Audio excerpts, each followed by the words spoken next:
ek is in die moeilikheid. So, dis dag 13 van die Higher Up Wellness Challenge.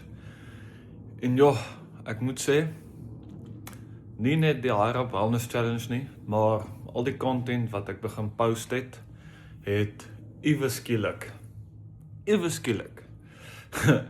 'n passie in my opgebring om nog content te maak. Veral hierdie wat waar ek karre kan film en toetsdryf en net oor fitness film met julle praat oor 5, dat het 'n passie in my opgestir waar ek begin honger word het vir nog.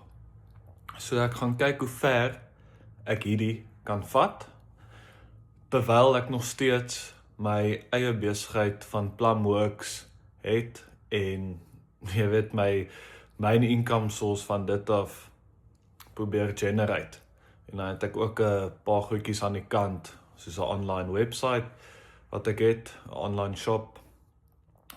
Sodra ek die ads vir al daai goed begin hardloop, dan weet ons dit gaan lekker vloei. Let's go.